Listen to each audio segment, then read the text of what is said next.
Hola, buenas tardes a todos y a todas. Bienvenidos a nuestro ciclo de entrevistas. En este caso vamos a hablar de restitución internacional de niñas, niños y adolescentes. Nuestra entrevistada es la doctora Graciela Tagle de Ferreira y el entrevistador es Ezequiel Cook, director de la revista de Derecho de la Niñez, Familia y Violencia de Género. Antes de darle la palabra a Ezequiel, les cuento un poco de Graciela. Ella es representante de la Red Internacional de Jueces de La Haya, la República Argentina, coordinadora de la Oficina de Cooperación Judicial Internacional del Tribunal Superior de Justicia de la provincia de Córdoba y punto de contacto de la Red Iberoamericana. A ver, Ezequiel, ¿estás por ahí?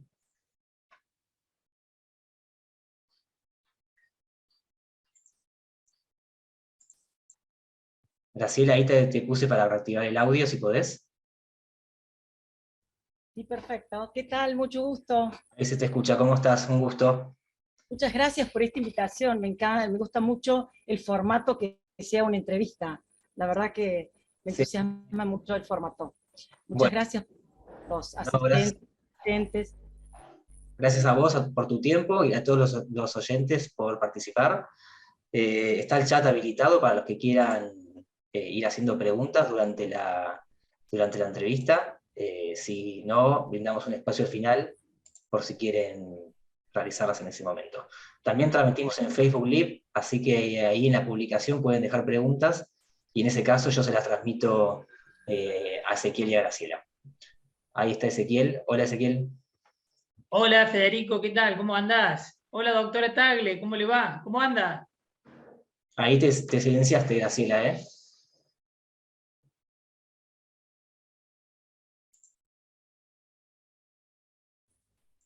Ahí está. Ahora sí. Ahí estamos. ¿Qué tal? Mucho gusto. Muchas gracias por esta invitación. Realmente le decía a tu compañero que me encanta el formato de entrevista. Sí, Me la llama verdad mucho que el formato. es un ciclo que venimos trabajando hace mucho con la editorial y por suerte viene trayendo muy lindos resultados. Yo te quería agradecer personalmente por haber aceptado la invitación en nombre de la plataforma y en nombre de la dirección de la revista. Para mí es la verdad que un orgullo tenerte presente y vamos a tocar un tema de mucha sensibilidad en el día de hoy, de mucha actualidad. Así que si te parece, damos comienzo formalmente a las entrevistas. ¿Cómo no? ¿Cómo no? Con todo gusto. Bueno, la primera pregunta que teníamos pensado para vos era si nos podías hacer un poquito una introducción de qué entendemos por esta cuestión de protección internacional de niños, niñas y adolescentes. Bueno, en primer lugar, voy a decir, me he preguntado muchas veces cómo se siente el niño y adolescente en el proceso judicial. La respuesta es sencilla. La justicia no está adaptada a los niños. Si lo estuviera, los niños estarían mejor protegidos, podrían participar de manera más efectiva y se mejoraría el funcionamiento de la justicia. En una reciente investigación que ha hecho la revista de la Agencia de los Derechos Fundamentales de la Unión Europea, ha recogido los datos y ha concluido que queda un largo camino para recorrer para realmente adaptar la justicia a la infancia en toda la Unión Europea. Y estos son los datos recabados de los niños. Creo que esta conclusión y esta, digamos, recomendaciones que formula esta revista bien se pueden trasladar a América Latina, fundamentalmente cuando hablan respecto de las audiencias repetitivas, muchas veces se demoran, muchas veces en las distintas instancias se hacen audiencias a los niños, por otro lado, muchas veces dicen que no están los psicólogos o que no se les explica para qué es la audiencia, por qué se los convoca. Así que bueno, creo que todas estas cuestiones de esta, digamos, investigación bien se a América Latina y para tratar, digamos, de mejorar estas entrevistas y poder proteger mejor a nuestros niños en el proceso judicial. Dicho esto, vamos a decir también que vivimos en un mundo globalizado, donde las personas están interconectadas y en constante movimiento, y así se presenta un sinnúmero de situaciones que requieren de la intervención coordinada de dos sistemas de protección nacionales para asegurar una efectiva protección a los niños. Entre estas mencionamos los conflictos familiares internacionales, específicamente la sustracción internacional, que es la llevada a cabo por los progenitores o guardadores y no tiene que ver con los aspectos penales y menos con secuestro por terceras personas y menos aún con trata de personas que aplica el protocolo de Palermo. ¿Por qué decimos que encontramos ciertas limitaciones para que un sistema de protección nacional pueda proteger al niño en el plano internacional? Bueno, las limitaciones son obvias. Limitaciones en cuanto a la jurisdicción para intervenir en el caso, la ley aplicable al caso, cooperación para obtención de pruebas, de protección, localización, aseguramiento, medidas de asistencia social, reconocimiento y ejecución de las órdenes de protección, acceso a justicia, entre otras cuestiones. Para la efectiva protección de los niños en el plano internacional, los Estados Reunidos elaboraron convenios internacionales al amparo de la Conferencia de la Haya de Derecho Internacional Privado. Estos convenios, que refieren a cuestiones de familia, podemos decir que son 4. Uno es el convenio del 25 de octubre de 1980 sobre los aspectos civiles de la sustracción internacional de menores, al cual nos vamos a referir en esta oportunidad. El convenio de adopción internacional, al cual nuestro país ha hecho reserva. El convenio de alimentos internacional, manutención de la familia, es el convenio de 2007, y el convenio de octubre del 96, relativo a la competencia, la ley aplicable, el reconocimiento, la ejecución y la cooperación en materia de responsabilidad parental y medidas de protección de los niños. Este convenio, si bien el Congreso ha dictado la ley correspondiente, en el año 2015, en noviembre de 2015, todavía nuestro país no lo ha ratificado y urge ratificarlo.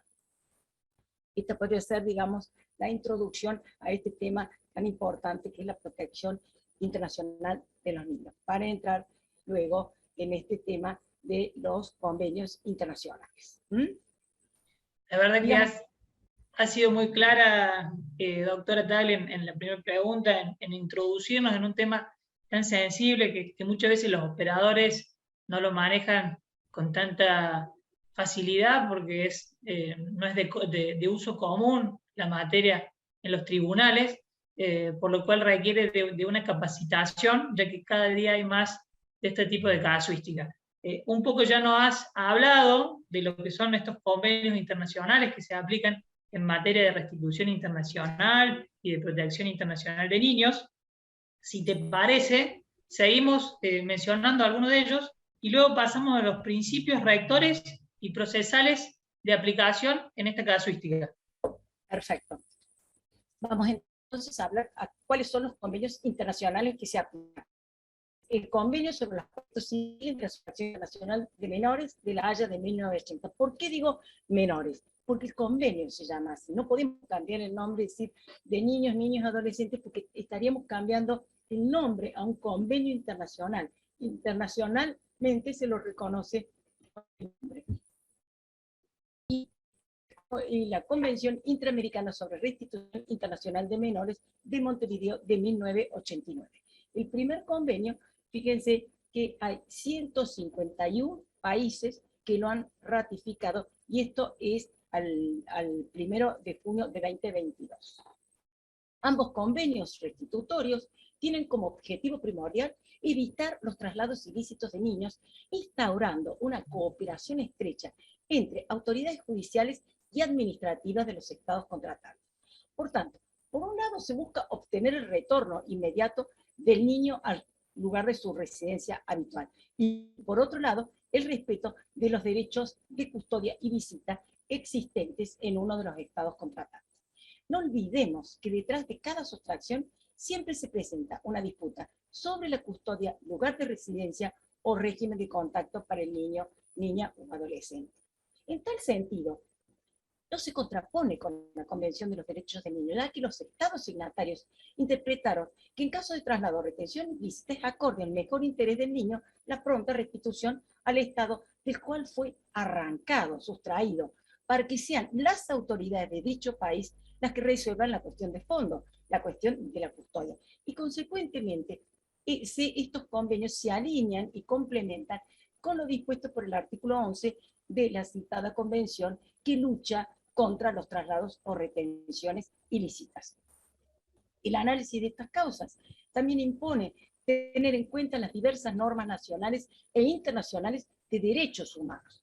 No olvidemos que nuestro país, a partir de la reforma de la Constitución de 1994, otorgó jerarquía constitucional a instrumentos de derechos humanos, tales como la Convención sobre la Eliminación de todas las formas de discriminación contra la mujer, que se la conoce por su sigla en inglés, CEDAW, y la Convención de Belén do Pará en el ámbito de la prevención y la violencia contra la mujer. Consecuentemente, su aplicación importa para el juzgado una obligación constitucional y convencional para remediar situaciones de asimetría de género. Y esto es muy importante tenerlo en cuenta. Digamos, el juzgador va a tener que aplicar estos convenios, pero no olvidar estos principios constitucionales y convencionales de los tratados que hemos mencionado. ¿Cuáles son los casos que se presentan en este tema de la sustracción internacional? Siempre hablamos de los aspectos civiles, ¿verdad? Cuando uno de los padres traslada al niño al extranjero sin autorización de viaje, o el niño sale legalmente del país, pero la fecha prevista para su retorno es retenido en el extranjero.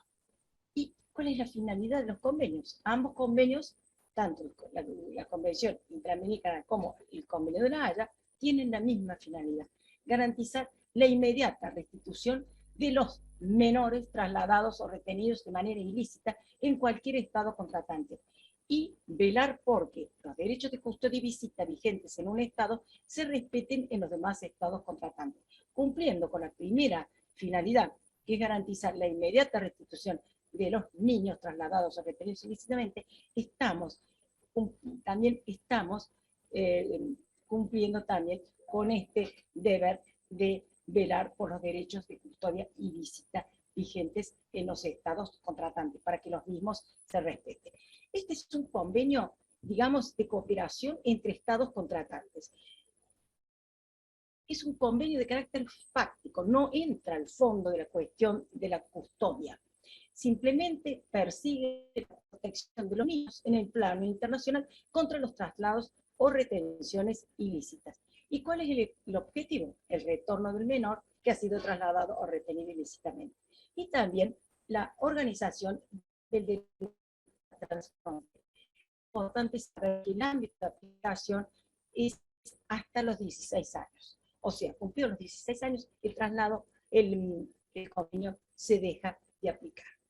Condiciones para que se aplique este tratado es que haya habido un traslado o retención ilícita de un niño infringiendo un derecho de custodia, el que se ejerce en forma efectiva anteriormente al traslado o retención. ¿Y cuál es la acción que va a iniciar quien ha sido víctima de esto? Bueno, primero, el progenitor, institución o cualquier organismo que ejerce el derecho de custodia. Y la acción que va a iniciar precisamente es la restitución internacional del menor. Y por otro lado, también este tratado organiza, como hemos dicho, el ejercicio del derecho de visita internacional. Vamos a aclarar algunos mitos que existen respecto de estos convenios. Por un lado, ya hemos dicho que existe una complementariedad absoluta entre la Convención de los Derechos del Niño y estos convenios de restitución. Y así lo han interpretado distintas cortes supremas y tribunales de derechos humanos y el Comité de los Derechos del Niño, que recomienda a los estados su incorporación y debida aplicación. Son infantocéntricos. Esto significa que se pone el foco en el niño y no en los adultos que están en disputa. La nacionalidad del niño y sus progenitores no tiene incidencia en el funcionamiento del convenio. Y algo que es muy importante también entender, rechazar la restitución no significa violar el convenio. Restituir al niño tampoco significa necesariamente separarlo de quien lo sustrajo.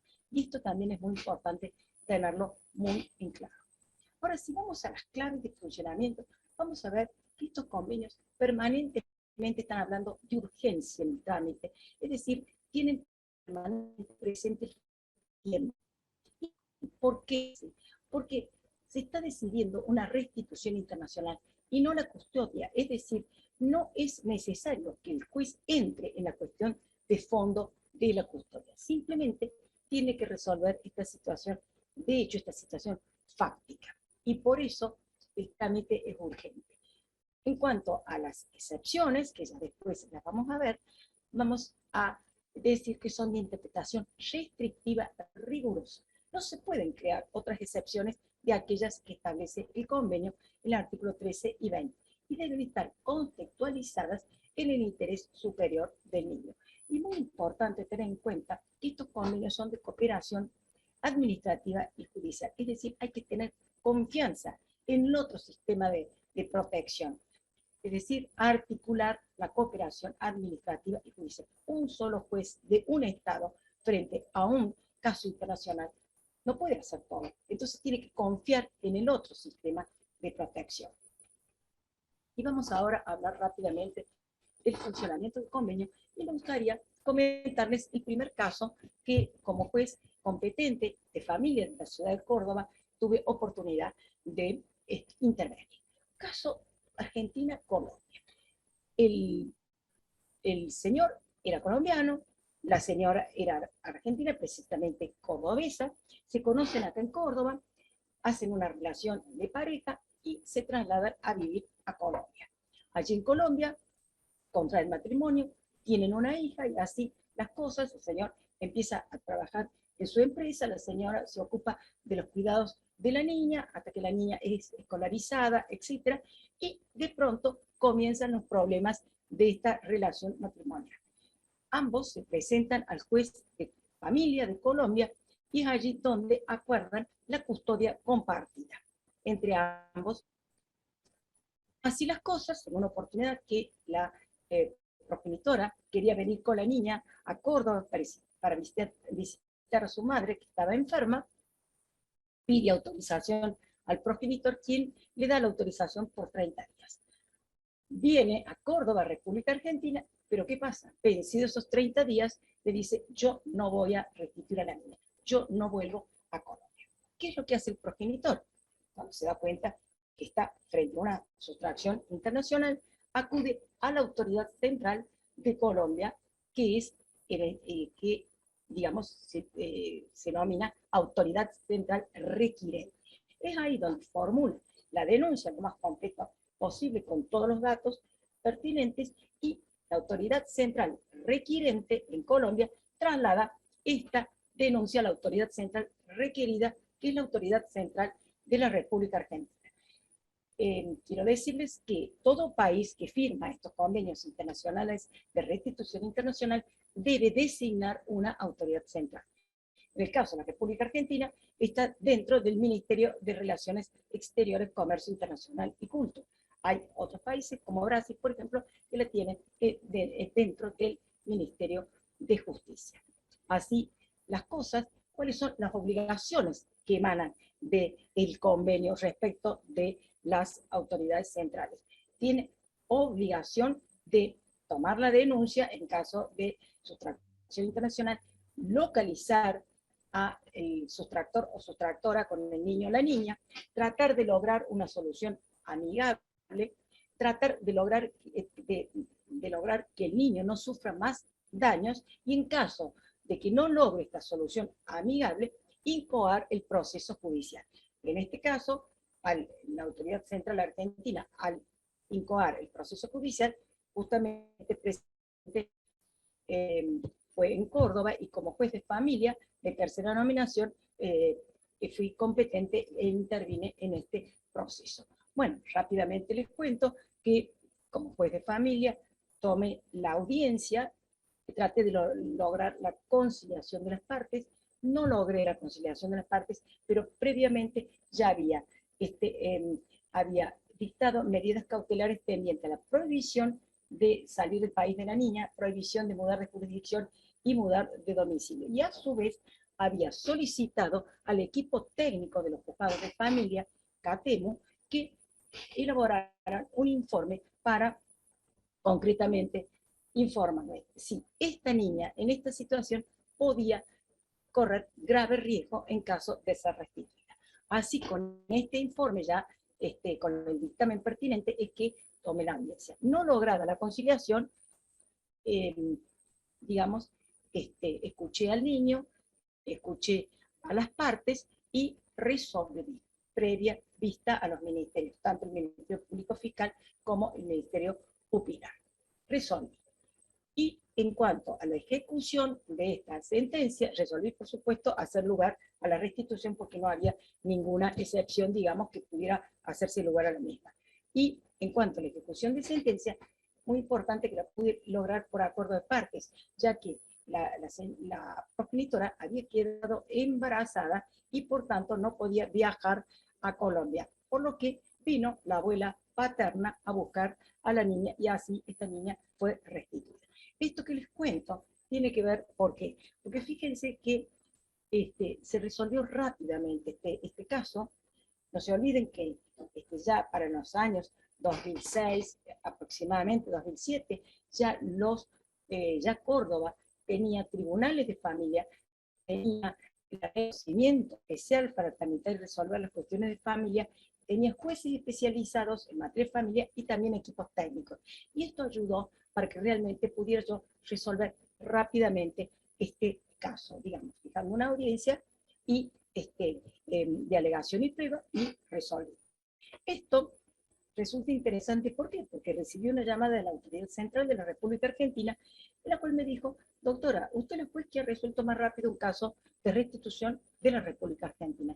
Y es por eso que desde ese tiempo yo estoy en estos temas de restitución internacional, porque realmente lo que yo contesté fue, pero si yo lo único que hice es aplicar la ley de procedimiento y resolver la cuestión. Pero esto que resulta tan simple para nosotros los cordobeses, que ya teníamos tribunales de familia, fueron de familia, en el resto del país resultaba toda una novedad. Bueno, vamos a seguir con este caso después para ir explicando las distintas cuestiones que tienen que ver con la restitución internacional. Pero una cosa que es importante entender, que la solución en estos casos de restitución internacional debe ser radical. El trámite debe ser autónomo, sumario, provisorio y como tal debe ser entendido, ya que, vuelvo a decir, no se entra en las cuestiones de fondo que tienen que ver con la custodia, lo que va a ser tratado luego que se resuelva la acción de restitución. La verdad, doctora, que muy clara la respuesta y nos deja muy latente, muy patente esta cuestión de no adentrarse al fondo del cuidado personal y del régimen comunicacional, sino que tender a lograr la restitución internacional en caso de que sea conducente o no, pero no adentrarse al fondo, ¿no? Eso es una cuestión que debe ser tenida muy presente por la judicatura, ¿no? Así es fundamental tener esto muy presente. De lo contrario, ya nomás no se puede resolver en el acotado tiempo que establece el convenio. Es como que de entrada se empieza a errar, digamos, el camino. Doctora, pasando a la otra pregunta que teníamos para usted, era respecto a cuáles son los principios rectores y procesales de aplicación en esta materia. Bueno, diría que los principios son tres. El principio del interés superior del niño, el principio de celeridad y el principio de cooperación, a más de los principios procesales que informan los trámites de familia que están en el 706 del Código Civil. Ahora, ¿cómo interpretar y orientar el interés superior del niño en estos casos de restitución y régimen de visita internacional? Para ello, acudimos a la Ley Modelo Interamericana, que nos dice claramente que el interés superior del niño, en este caso, como principio orientador y de interpretación debe entenderse, y esto es importante que se entienda bien, digamos, como el hecho a no ser trasladado o detenido ilícitamente, a que se dilucide ante el juez de la residencia habitual sobre su guarda o custodia, a mantener contacto fluido con ambos progenitores y sus familias y obtener una rápida resolución sobre la solicitud de restitución o visita internacional. Ahora, ¿cuáles son los derechos humanos vulnerados en los casos de sustracción internacional? Estarán preguntando ustedes. Lo primero, el derecho del niño a no ser sustraído. Esto lo dice claramente el artículo 11 que del cual ya hemos hablado. El derecho del niño a no ser separado de sus padres. Entonces, es un padre que queda atrás, que queda dejado atrás, ¿no es verdad? El derecho a contacto regular con ambos padres, el derecho de acceso a justicia y el debido proceso, entre otros. Esto está en el artículo 9 y los distintos incisos de la Convención sobre los Derechos del Niño. Ahora bien, esto supone el respeto del niño a ser oído, a que su opinión sea tenida en cuenta conforme su edad y grado de madurez. Y en caso de disenso, y esto es muy importante que también lo entiendan los jueces, y en caso de disenso sea fundamentado, a contar con abogado que lo asiste y represente conforme los mismos parámetros del registro de abogados del niño, que prácticamente tenemos registro de abogados del niño en todo el país. Y esto supone un enfoque multidisciplinar con perspectiva de niñez a más de la perspectiva de género, permitiendo a los niños, niñas y adolescentes el acceso a justicia con la mirada proyectada en sus derechos concebidos como derechos autónomos. Esta configuración exige una formación actualizada para quienes trabajamos en esta materia. Y como criterio de integración, vamos a decir, siguiendo a Pérez Manrique, que ante el vacío normativo en el ordenamiento interno, se deberá optar por que más favorezca el interés superior del niño. No olvidemos que hemos dicho que es una rápida resolución del caso. Entonces, los países que no han regulado el procedimiento interno, una correcta aplicación del principio del interés superior del niño en área de integración normativa será optar por la estructura procesal que permita la resolución más abreviada del caso en cuestión. Y es un poco lo que yo les comentaba cuando les contaba del caso de Colombia. Opté por el procedimiento más breve que preveía la ley de procedimiento para tramitar sobre las cuestiones de familia en ese entonces.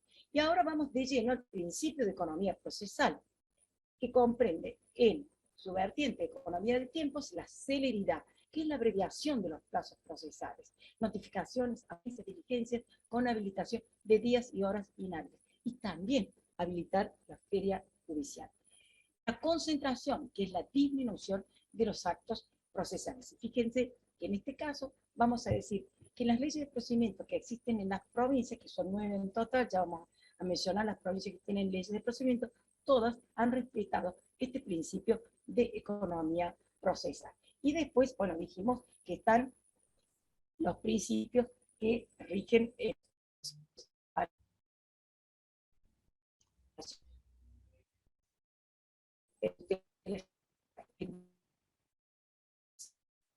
son, digamos, los principios que debemos respetar y preservar en estos casos de restitución internacional de menores. Son como, digamos, la base de edificación de estos procesos de restitución. Doctora, acá Moisés Naim Carram nos consulta qué sucede con aquellos países con los cuales Argentina no tiene convenio suscripto o que dichos países no están adheridos a convenciones internacionales que regulen la materia. Justamente está la norma del Código Civil que dice que cuando no existan, digamos, convenios internacionales entre ambos países, se debe aplicar, digamos, se debe, digamos, traspolar toda la normativa del convenio internacional al caso en tratamiento. Clarísimo, doctora. Clarísima su respuesta. Y ya pasando un poquito y adentrándonos un poco más en el trámite ¿no? Y usted contaba un poco el caso este que tuvo de Argentina a Colombia y que pudo resolverlo en un tiempo, en poco tiempo, en un plazo breve. Quería preguntarle cómo se llega a resolver dentro de tan corto tiempo. Sí, pero ¿sabe qué? Primero deberíamos hablar un poquito, que ya lo hemos tratado, pero me gustaría refrescarlo bien, de cuáles son los conceptos claves, ¿no es verdad? Hemos hablado de traslado o retención ilícita. Pero ¿cuándo se produce un traslado o retención que lo podamos considerar ilícito? Cuando se ha producido con infracción a un derecho de custodia, atribuido separado o conjuntamente a una persona, institución o cualquier otro organismo con arreglo al derecho vigente del Estado en que el menor tenía su residencia habitual, inmediatamente antes del traslado o retención. Y cuando cuando este derecho se ejercía en forma efectiva. Ya vamos a explicar esto bien con el ejemplo del caso de Colombia. Vamos a seguir con el otro concepto clave, que es el concepto de custodia. Y el convenio claramente nos dice que el derecho de custodia no solo comprende el derecho relativo al cuidado del niño, sino en particular el derecho a decidir sobre su lugar de residencia habitual. El derecho de visita comprende el derecho de llevar al niño por un periodo de tiempo limitado a otro lugar diferente de su residencia habitual. Y hablando de residencia habitual, es el último concepto clave que esta expresión que utiliza el convenio, que es un concepto autárquico, refiere a una situación de hecho que supone estabilidad y permanencia y alude al centro de gravedad de la vida del niño con exclusión de toda referencia al concepto de domicilio. Un reciente fallo de la Corte Suprema de Justicia de la Nación nos indica que la estabilidad y permanencia que caracterizan a la residencia habitual deben tener un grado suficiente de continuidad que habilite a concluir que en dicho lugar el niño desarrollaba de naturalidad o con naturalidad su vida. Y otra cosa muy clara que, digamos, la jurisprudencia de la Corte Suprema nos enseña es que el centro de vida no puede adquirirse a través de un acto ilícito. Y estos conceptos son muy importantes. Y si volvemos al caso este de Colombia, vamos a decir que ¿por qué no hubo un traslado ilícito? Porque el traslado fue ilícito. No nos olvidemos, yo les comentaba que el progenitor otorgó un plazo de 30 días para que la señora viniera a la República Argentina. Pero ¿qué pasa? Ese traslado lícito al comienzo, al no restituir el niño al tiempo de vencimiento del plazo, hace incurrir en retención indebida. ¿Y por qué? Porque se ha vulnerado un derecho de custodia. Acuérdense que el progenitor tenía custodia compartida. Se vulneró, se violó el derecho de custodia de ese progenitor. ¿Y cuál derecho tenemos que buscar o aplicar para saber si hay una vulneración del derecho de custodia? El derecho extranjero, el derecho del lugar donde el niño tenía su residencia. Entonces, el juez que resuelve estas cuestiones debe consultar derecho extranjero. Y así, viendo el derecho de Colombia, como regula la custodia, regula lo mismo que el derecho argentino, en sentido que para cambiar el lugar de residencia o salir del país, hace falta un acuerdo de partes o decisión judicial. Un acuerdo de partes para un determinado tiempo, pero no para un cambio de radicación o para establecerse en otro país. Y es por eso, digamos, que hubo un traslado, una retención ilícita. Esto es importante tener en cuenta todos estos conceptos para realmente saber dónde, digamos, nos ubicamos. Es lo primero que tiene que ver un juez, si hay un traslado, retención ilícita conforme los conceptos que... Y también hemos visto en última jurisprudencia de la Corte Suprema de Justicia de la Nación, que siempre es señera en estos, digamos, en estos convenios internacionales. Ahora, me preguntaba usted del trámite. El trámite es el más breve que prevé la ley local. Todo el convenio habla de urgencia, trámite breve, que los estados deberán adoptar todas las medidas para que se cumplan en su territorio los objetivos del convenio y para ello deben aplicar los trámites de urgencia de que dispongan. Esto es, se repite durante, digamos, la normativa, leyendo las normas de estos convenios restitutorios. Y el plazo para resolver debe resolverse dentro de las 6 semanas, a partir de la fecha de iniciación del procedimiento. Y la Convención Interamericana habla de 45 días desde la fecha de contestación de la demanda. Estos plazos son sumamente breves y el no cumplir estos plazos, que el convenio mismo habla de que es el plazo razonable, hace incurrir en responsabilidad internacional al Estado argentino. O sea, que es de suma gravedad no ajustarse a estos plazos, digamos, previstos en el convenio.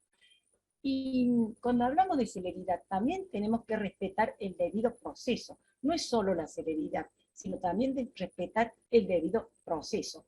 Y a mí me gusta citar una jurisprudencia de la Corte de la Provincia de Buenos Aires que realmente muy claramente nos señala que sea cual fuere la vía adecuada, por más sumariedad y urgencia que corresponda aplicar a estos procesos, salta a la vista la necesidad de que exista un proceso. Y al decir proceso, estamos hablando del debido proceso legal, con todas las garantías que integra el debido proceso legal, inviolabilidad de la defensa y derecho de alegar y probar. Esto es muy importante porque son las dos cuestiones, celeridad, pero resguardar el derecho de defensa. Ahora, ustedes me dirán, ¿cómo llegar a resolver dentro de las 6 semanas? Bueno, hemos dicho claramente que no se entra al fondo de la cuestión, que es una cuestión fáctica. Pero ¿cómo llegamos a resolver dentro de las 6 semanas? El Código Civil nos ayuda. En el artículo 3, cuando nos dice que el juez debe resolver los asuntos que sean sometidos a su jurisdicción mediante una decisión razonablemente fundada. También tenemos que aplicar la Convención Americana sobre Derechos Humanos, que en el artículo 8 dice que toda persona tiene derecho a ser oída con las debidas garantías y dentro de un plazo razonable por el juez o tribunal competente. Y fíjense que el plazo razonable ha sido considerado como plazo exigible y su vulneración viola los derechos humanos de los niños. También la Corte Europea de Derechos Humanos se ha referido a esto y ha dicho que el convenio de La Haya de 1980 sobre sustracción internacional de niños es considerado un convenio de derechos humanos y la falta de urgencia en el trámite de los casos ha sido considerada como una violación de los derechos humanos por la Corte Europea de Derechos Humanos y ha sancionado a los estados por incumplir las obligaciones asumidas en dicho convenio de cooperación jurídica internacional.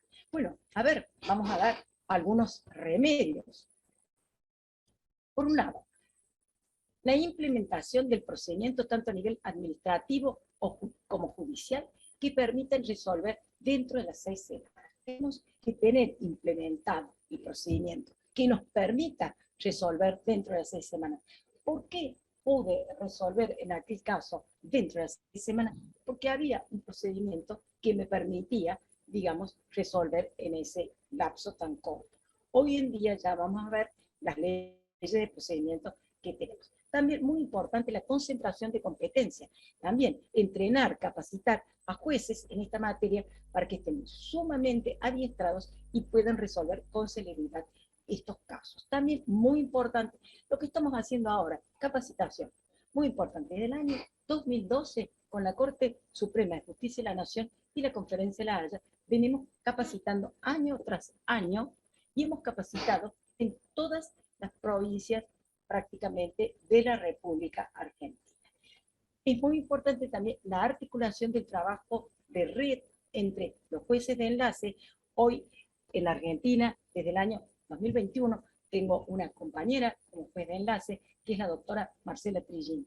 O sea, esta articulación de trabajo de los jueces de la red nacional con las autoridades centrales es fundamental. Y esta articulación en nuestro país debe sumarse la Red Nacional de Jueces Expertos en esta materia, que fue mi iniciativa y que ha sido de un, digamos, de un éxito total en la República Argentina, porque ya les voy a contar cómo durante el tiempo del COVID, de la pandemia, pudimos resolver los casos que cada vez se presentaban con mayor frecuencia por justamente apelando a esta red nacional de jueces. También aplicar los mecanismos alternativos de resolución de conflictos, Hoy en día tenemos un proyecto piloto de mediación que es muy importante que se aplique, porque esto también nos ayuda para lograr, digamos, resolver estos casos. Primero, por acuerdo de partes, y también con rapidez, con fluidez. Y también el uso de las nuevas tecnologías. Esto también nos ayuda. Muy importante, otra ayuda también que tenemos es la del artículo 15, que muy poco se usa, se utiliza. Es el certificado o la resolución del artículo 15. Y esto tiene que ver con que la autoridad judicial, antes de emitir una orden de restitución de un niño, puede pedir que el demandante o la autoridad central del Estado requerido provea o acredite a través de una certificación o una resolución que el traslado o retención del niño fue ilícito en los términos del artículo 3, siempre que esa resolución sea factible de obtenerse. Pero esto es importantísimo, porque ya lo coloca el juez en mitad del camino. Ya ganó en la mitad del camino, porque ya hay un juez del lugar de la residencia habitual que le dice, este niño ha sido trasladado o retenido ilícitamente. Entonces, hay que apelar a este certificado del artículo 15. Por otro lado, muy importante, creo que un juez, una vez que sabe cuál es el convenio que debe aplicar conforme los países que estén involucrados, lo primero que tiene que ver es este artículo 12, que establece la obligación genérica de restituir. Esto no lo podemos perder de vista. El convenio establece la obligación genérica de restituir y prevé este artículo dos supuestos que tienen directa relación con la ponderación del factor tiempo, relacionando dos momentos, la feminidad con la del traslado o retención. Y el primer supuesto dice que si se hubiese iniciado dentro del año en que se tuvo conocimiento del traslado o retención del procedimiento, corresponde la inmediata restitución del menor, del niño. El segundo supuesto dice, vencido ese plazo del año, corresponde el retorno del niño, salvo que se hubiere demostrado que ha quedado integrado al nuevo medio. Es la excepción de arraigo. Entonces, si el juez ubica el caso dentro del primer supuesto, es decir, que el procedimiento se inició dentro del año en que se tuvo conocimiento del traslado o retención, que esa información la trae el formulario, digamos, que viene de la autoridad central, ya sabe que no puede despachar pruebas, por ejemplo, tendiente a demostrar la integración del niño en el medio, porque no corresponde, porque es una prueba que debería considerarse inadmisible. Esto es muy importante, ubicar el caso dentro del primero o segundo supuesto para saber cuál es la prueba que va a despachar. Y, digamos, hemos hablado de las excepciones, hemos mencionado la palabra excepción, porque existe, Ezequiel, la obligación genérica de restituir, pero hay excepciones. Sí, precisamente era la próxima pregunta que tenía para usted, doctora, y era respecto a cuáles son las características de las excepciones. Si puede referirnos brevemente a la guía de buenas prácticas del artículo 13b. Bueno, Uno. Las características. Primero, son taxativas, de interpretación restrictiva y rigurosa. En lo procesal invierten la carga de la prueba. ¿Quién tiene que probar? El sustractor. Y son las establecidas en el artículo 3 y 20 del Convenio de La Haya y 11 y 25 de la Convención Interamericana. Y fíjense que cuando habla el convenio de excepciones ordinarias, porque también tenemos las extraordinarias, comienza diciendo, no obstante lo dispuesto en el artículo precedente, el artículo anterior, que decía de la obligación genérica de restituir, el juez del Estado requerido no está obligado, el Estado requerido, en el caso de nuestro ejemplo con Colombia, Estado requerido era Argentina. El juez no está obligado a ordenar la restitución si la persona o institución que se opone demuestra que la persona o institución que se hubiese hecho cargo del menor no ejercía de modo efectivo el derecho de custodia en el momento que se produjo el traslado o retención, o había consentido o posteriormente aceptado este traslado. O existe, esta es la del artículo 13b, un grave riesgo de que la restitución del niño lo exponga a un peligro físico o psíquico o de cualquier otra manera ponga al niño en una situación intolerable. La última excepción es que la autoridad central, la autoridad judicial, podrá negar la restitución si el mismo menor con edad y madurez suficiente se opone a la misma. Y esto vamos a ver ya después cuál es la jurisprudencia de la Corte en esta materia. Muy importante la última parte del artículo, que dice que el juez, al examinar las circunstancias que hace referencia a este artículo 13, que habla de las excepciones, tiene que tener en cuenta la información de la situación social del menor que le brinda la autoridad central del estado de residencia habitual. Porque el formulario no viene solo, viene con una serie de documentación. Entonces, esa documentación de la situación social del niño que le está brindando la autoridad central del Estado es muy importante que la tenga en cuenta el juez. Y en cuanto a la guía de buenas prácticas que me preguntaba Ezequiel, bueno, esto es el tema más difícil de ver porque es excepción del artículo 13.1b. Que acá vamos a decir que lo grave es el riesgo. Y el grave riesgo que la restitución exponga al niño, a ver, a un peligro físico, a un peligro psíquico o a una situación intolerable. O sea, son tres situaciones de grave riesgo que se consideran en esta excepción. Ahora, el daño o la situación intolerable debe tener tal magnitud que exceda totalmente el natural padecimiento que puede ocasionar un cambio de residencia o la desarticulación del grupo conviviente para el niño. A su vez, no se requiere que el niño sea la víctima directa o principal del daño.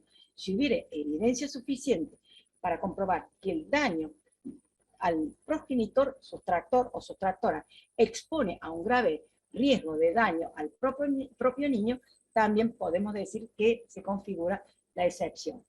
Ahora, esta valoración del grave riesgo requiere una mirada a futuro, a cómo se va a encontrar el niño a su regreso al lugar de residencia habitual. El riesgo debe ser grave e palpable y no puede ser una mera probabilidad o un mero temor. Ahora, las situaciones que se alegan con frecuencia para fundar la excepción de grave riesgo, muchas veces el sustractor o sustractora, vamos a decir que en un alto porcentaje de casos, quien sustrae es la progenitora. Muchas veces opone la situación de violencia contra el niño o contra, digamos, su propia persona, o desventajas económicas que van a existir de residencia habitual una vez que sea restituido el niño, o riesgos propios del estado requirente, o la salud del niño o la salud de la progenitora, o separación del progenitor que sustrae. Por ejemplo, hay muchas veces que dicen, bueno, yo tengo impedimento de regresar a tal país por razones de denuncias penales, por ejemplo, pendientes, o problemas migratorios, o falta de acceso a la justicia en el estado de residencia vital, o cuestiones médicas, o la separación de los hermanos.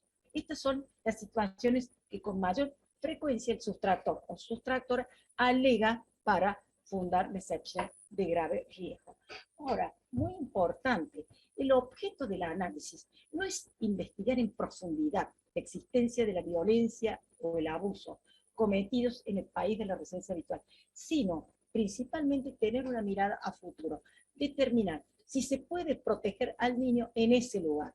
En el caso que se pueda garantizar el regreso seguro del niño al lugar de residencia habitual, se permitirá que las autoridades competentes del estado de residencia habitual investiguen acabada y profundamente las situaciones alegadas de violencia o las posibles medidas que deben tomar para abordar esta situación de violencia o sancionarla. Para el caso de que no pudiera tomarse medidas eficaces para asegurar el regreso seguro del niño a su residencia habitual, corresponde lisa y llanamente el rechazo.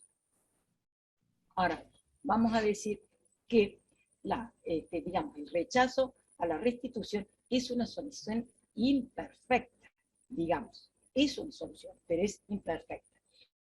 Digamos que si se detecta la existencia de un riesgo para el regreso del niño o su principal cuidador a su lugar de residencia habitual, hay que verificar inmediatamente si es posible tomar medidas de regreso seguro para controlar el eventual riesgo.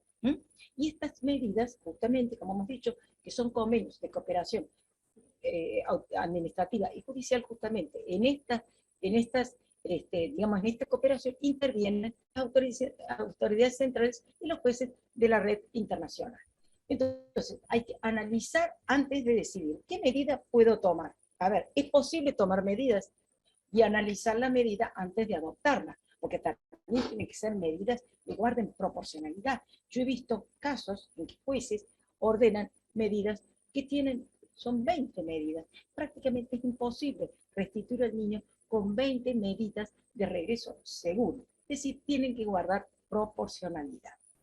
¿Cuáles son las más que habitualmente se utilizan? El orden de alejamiento, el contacto provisorio supervisado con el progenitor o progenitora violento, otorgamiento de un refugio o una casa separada de la persona violenta, alimentos temporarios para él, para ella, para el niño, y una pronta audiencia de custodia. Eso es importantísimo cuando se restituye en esta situación, que ya no más el sustractor o sustractora sepa que va a tener una rápida audiencia para el tratamiento precisamente de la custodia en el lugar de residencia habitual. Y esta cooperación que hacemos los jueces de la red nacional y las autoridades centrales en forma articulada, digamos, y las comunicaciones judiciales directas, que son poner en comunicación a jueces de distinta jurisdicción, son las herramientas que se utilizan para, digamos, como medidas de protección y poder lograr un regreso seguro del niño a su lugar de residencia habitual, pese a que haya estas situaciones que hemos acotado. Estas formas de implementarlas a esta medida de regreso seguro pueden ser las órdenes de espejo, una orden dictada por el Estado requirente replicando una orden realizada por el Estado requerido. Es decir, esto significa espejar una orden dictada por un juez que se espeja en el otro Estado.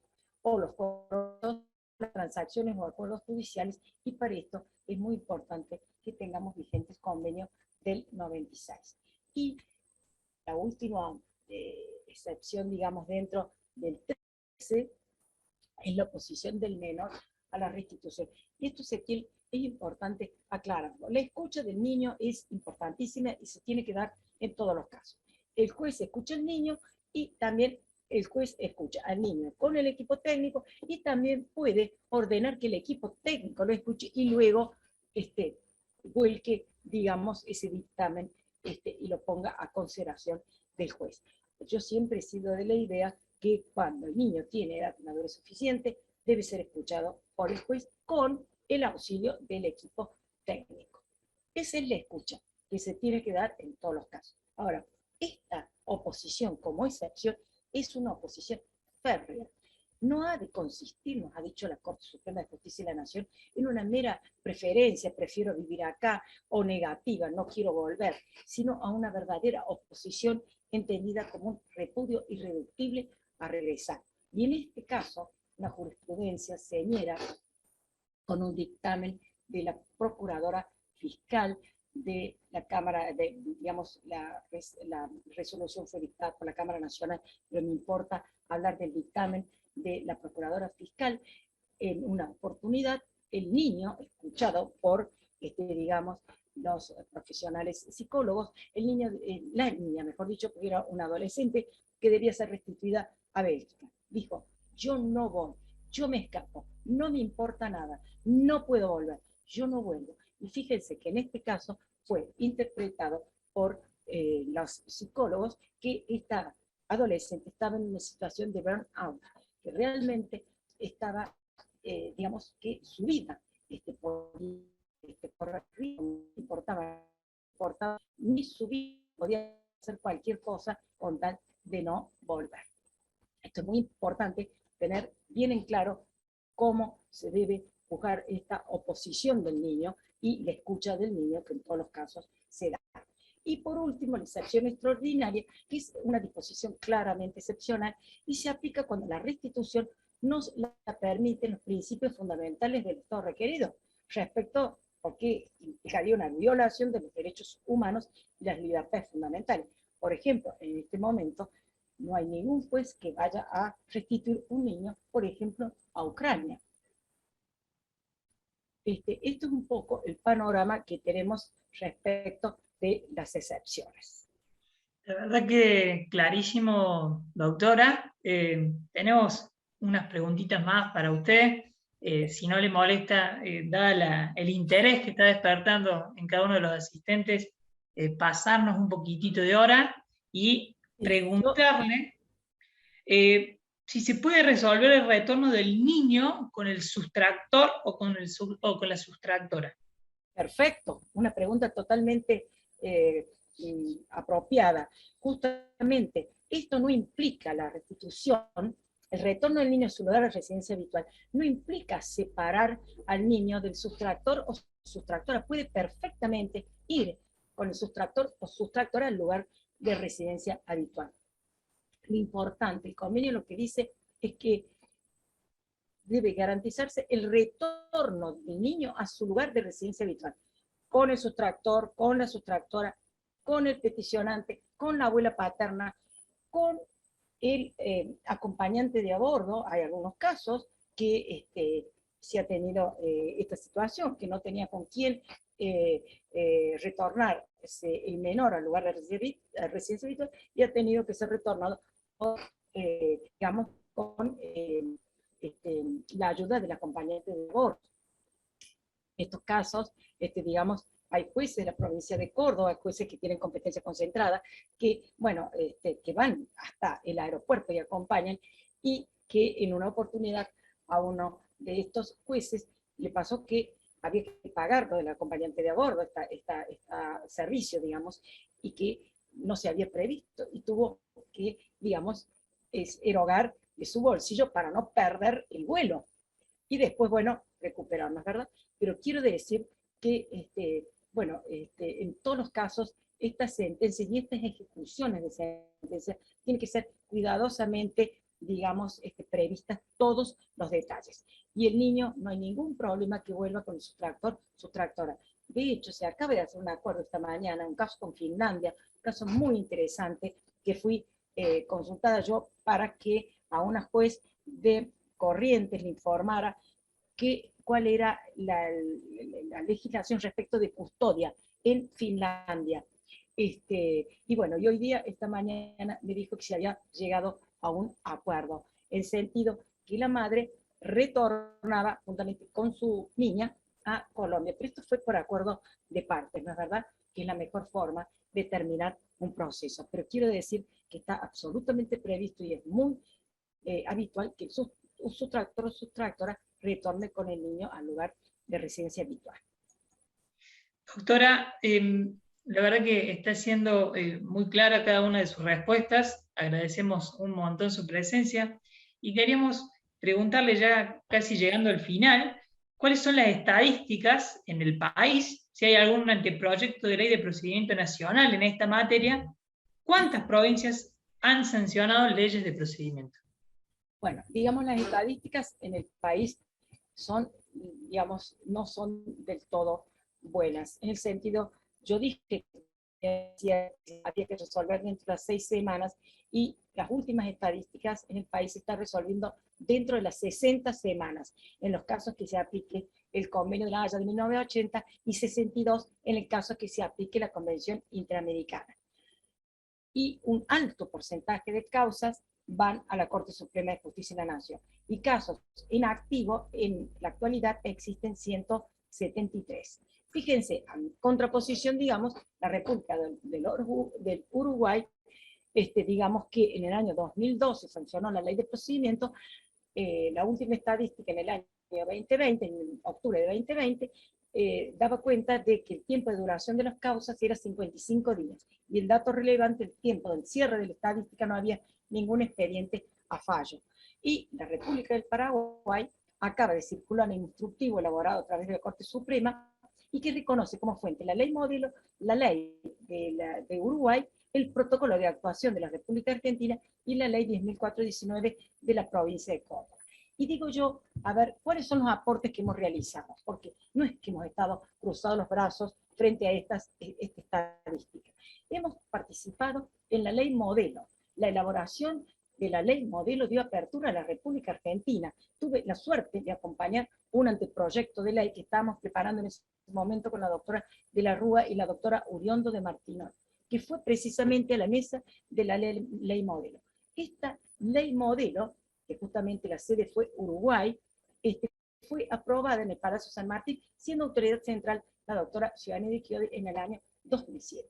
Y precisamente esta ley modelo es un proyecto elaborado por varios estados que contiene los principios básicos contenidos en los convenios y que puede ser tomada como base general para la preparación de la legislación interna de cada país. Pues esto es lo que debimos hacer. Y bueno, esta ley es del 2007, miren que nos hubiéramos ahorrado, digamos, y vamos a decir que para los niños cada día cuenta. Hay en este momento un anteproyecto de ley de procedimiento a nivel nacional que está siendo analizado por la Cancillería, y bueno, es importante, sería muy importante que se disponga rápidamente, que se sancione este proyecto de ley. Y las provincias que tienen ley de procedimiento son Córdoba, fue la primera, Chaco, Entre Ríos, Misiones, Mendoza, Neuquén, Río Negro, San Luis, Corrientes y Entre Ríos. Y la ley de procedimiento de Córdoba, solamente quiero decir, como es mi iniciativa legislativa, quiero decir solamente las palabras, tomo las palabras que dijo el legislador presentante de este proyecto que se convirtió en la ley 10.419. Dijo lo siguiente: estoy convencido claramente que hoy es un punto de partida que cambia la historia de estos procesos.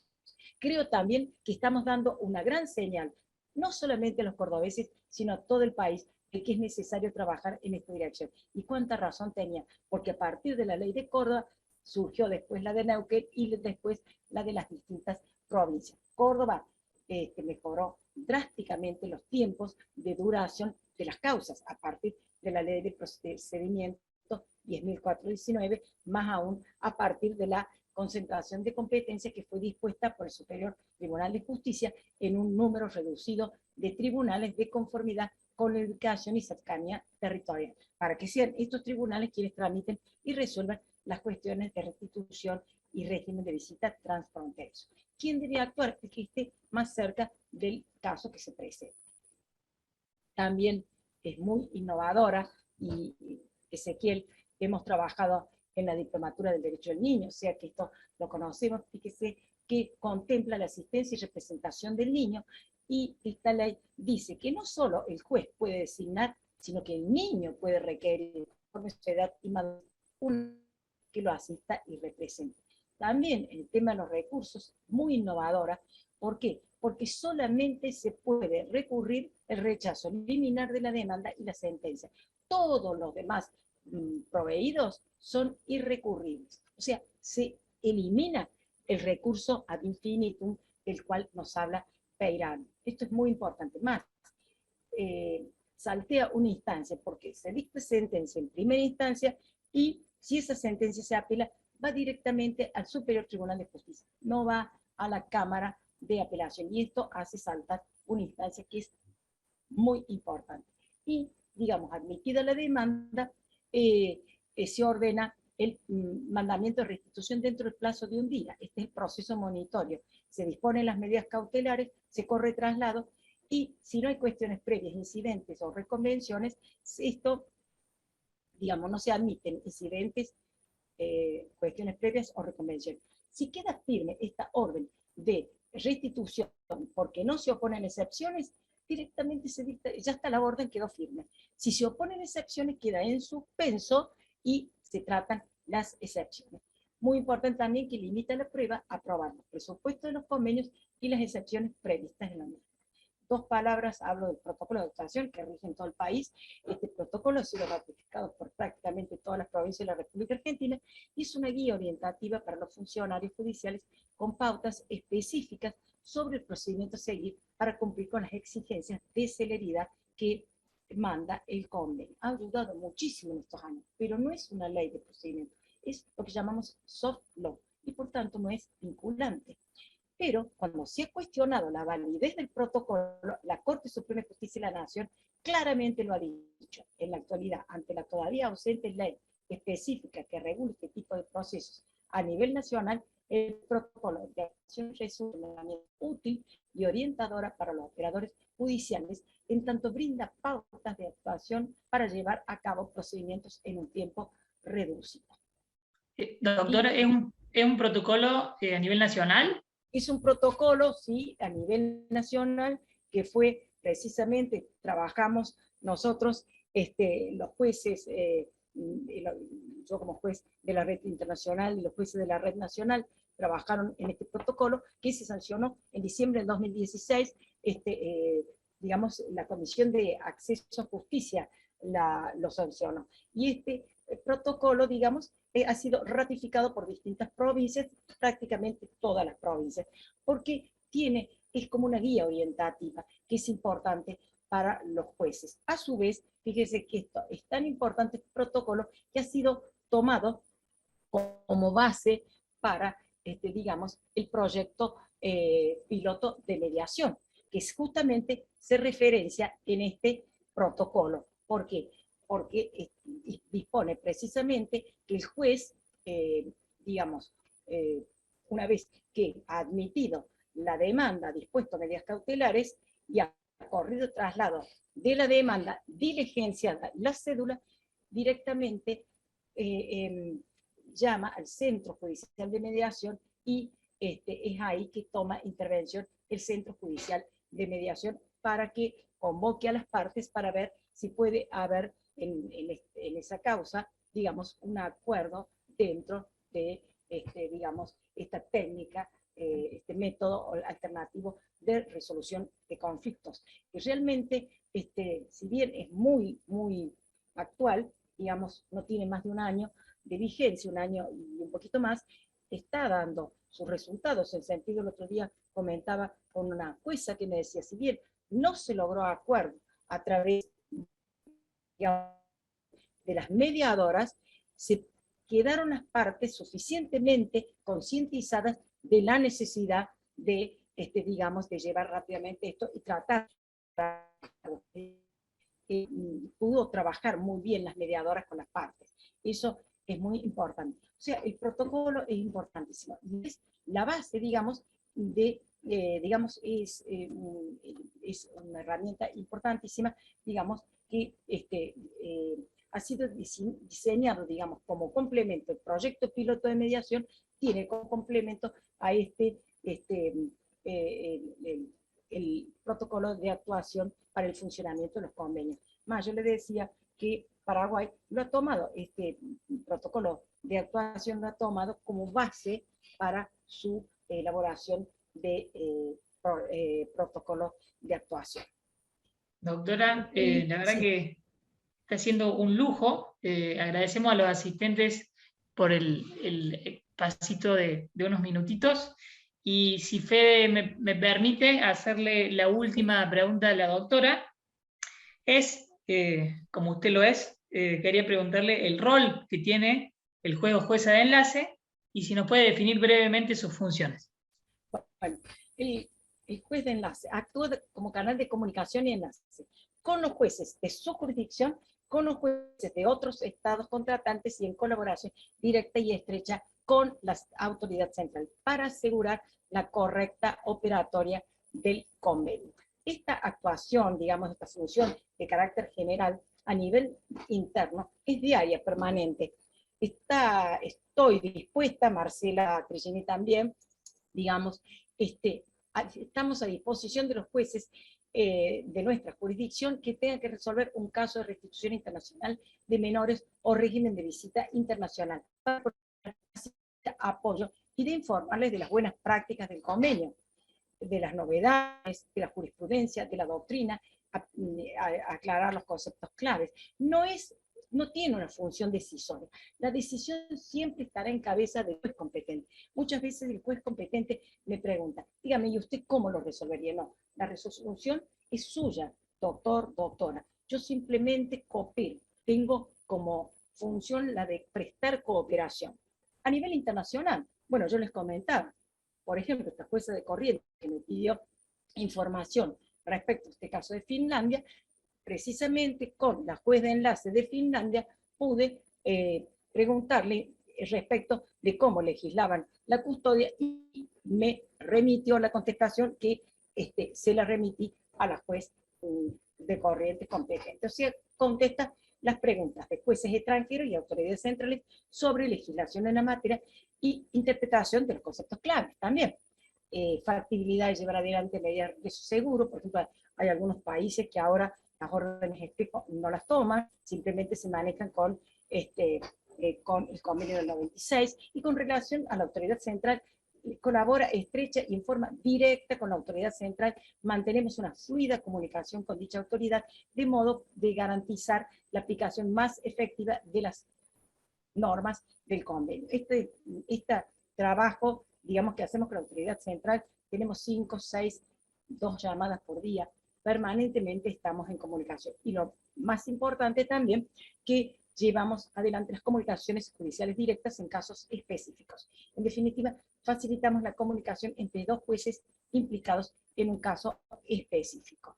También, lo último que quiero aclarar, también en la República Argentina hay una red nacional de jueces expertos en materia de restitución internacional, que también fue una iniciativa. Es que los profesionales trata de ver todo lo nuevo y después aplicarlo en nuestro país. Y así fue como se conformó la red nacional de jueces expertos, que luego la llevé a la Corte Suprema.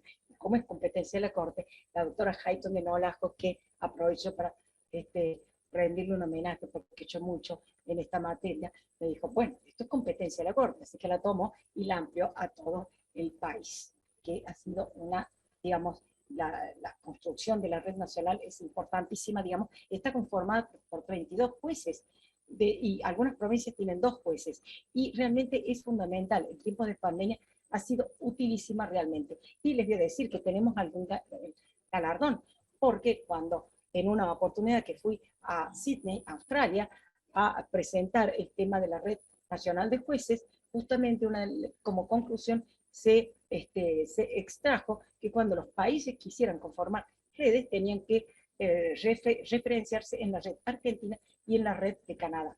Otra cuestión que ha sido muy importante ha sido la creación de la Oficina de Cooperación Judicial Internacional, que conforme lo dice el artículo 26.12, digamos, los jueces argentinos están facultados para establecer comunicaciones judiciales directas con jueces extranjeros. Esta oficina ha sido una importancia fundamental en tiempos de pandemia y también, digamos, hoy día, por ejemplo, tuve una consulta de un juez de Misiones que justamente estuvo trabajando en la Oficina de Cooperación. Está integrado por los secretarios penal, civil y laboral del Superior Tribunal de Justicia, una experta en materia de cooperación, que es la doctora Giovanni Chiodi, quien les habla, que cumple la función de coordinadora. Por ejemplo, esta oficina fue la que tuvo a cargo no solo facilitar las comunicaciones judiciales directas, sino determinar las sedes que concentrarían la competencia concentrada. Y también tiene a cargo la capacitación. Por ejemplo, llevó a cabo este año un seminario a nivel nacional, 900 jueces, funcionarios judiciales, etcétera, inscritos en todo el país, y que ha tenido un éxito realmente muy importante. O sea, la capacitación en estos temas es fundamental. Y termino diciendo cuáles son, cómo combatir las demoras. Yo creo que se requiere una legislación específica para tramitar y resolver estos casos de características tan especiales. Disponer la competencia concentrada para tramitar los casos. No hace falta que haya ley de procedimiento. Pueden haber ley digamos, puede disponerse la competencia concentrada a través de acuerdos de los superiores tribunales de justicia. Si hubiera ley de procedimiento en cada una de las provincias o ley de procedimiento a nivel nacional, bueno, esto sería una cuestión importantísima. Pero también se podría disponer la competencia concentrada para tramitar estos casos sin que hubiera una ley de procedimiento especial en esta materia. El juez tiene que actuar como verdadero director del proceso, que identifique el convenio a aplicar, ordene medidas cautelares, ubique el supuesto a aplicar dentro del artículo 12, los medios probatorios, rechazar in limine todos aquellos inadmisibles, inconducentes, superfluos, conocer la jurisprudencia del Superior Tribunal de Justicia, también la jurisprudencia de la base en CADAT, difundir y hacer aplicación del artículo 15, aplicar el protocolo, aplicar las herramientas de la conferencia de la Haya, entre ellas la guía de buenas prácticas, la mediación, aplicar el proyecto piloto de mediación. También muy importante la oficina de cooperación, la función que cumple, tendría que expandirse a todo el país y recurrir a los jueces de enlace, autoridades centrales, comunicaciones judiciales directas, órdenes espejo, kit de herramientas para llevar adelante las ejecuciones de sentencia. Y bueno, todo esto nos va a hacer que realmente realmente el juez pueda respetar el derecho humano de toda persona para que concluya el proceso sin dilaciones indebidas. Y para ello debe tener cabal conocimiento del convenio a aplicar y su finalidad. Y por eso es tan importante la capacitación que estamos empeñados en esto. Y por ejemplo también este tipo de entrevistas que también nos ayudan a poner en conocimiento cuáles son las novedades y cuáles son los conceptos claves de estos convenios restitutorios. Bueno, con esto concluyo, doctor. La verdad que ha sido... Por el tiempo. No, la verdad que ha sido un lujo de entrevista. Le agradezco una vez más por habernos aceptado la propuesta, por haber aceptado esta invitación. La verdad que desde Microjuris y desde la dirección de la revista estamos muy contentos de haber podido tenerla acá. Sé que tiene una agenda apretada, pero bueno, por suerte la hemos podido tener con nosotros. Le voy a leer 2 o 3 mensajitos de agradecimiento de la gente está muy contenta, muy agradecida. Por ejemplo, nos aporta Graciela, felicitaciones Graciela, un abrazo. Nora nos aporta excelente, doctora Tagle, gracias. Elvio, muy buen trabajo y muy buena exposición, muchas gracias. Cris de Luca, muchas gracias doctora. Carlos Río, gracias doctora por la exposición. Muy clara su charla, muchas gracias doctora. Marcela Chávez, muchas gracias, nos dice Moisés. Gracias Microjuris, excelente, y gracias nos aporta Daniela. Mil gracias, cuánto conocimiento del tema, nos dice Ana Martínez, excelente exposición. Doctora Tagle, brillante conocimiento, saludos, nos dice Sergio Vidal. Esos son algunos de los comentarios de la gente, así que le agradezco una vez más y le paso a Federico para que pueda cerrar. Gracias, muchísimas gracias, realmente, muchísimas gracias por estos comentarios, estos elogios. La verdad que ustedes habrán visto, soy una apasionada del tema. Bueno, muchísimas gracias. Gracias, Graciela, me sumo a las palabras de los asistentes, muy claro, y te agradecemos mucho tu tiempo y con la practicidad que respondiste todas las preguntas. Y gracias, Ezequiel, por todo el trabajo realizado y bueno, a todos por haber participado. Muchas gracias. Nos vemos. Hasta la próxima. Gracias a todos. Chao. Hasta luego. Muchísimas gracias, muy amables. Chao,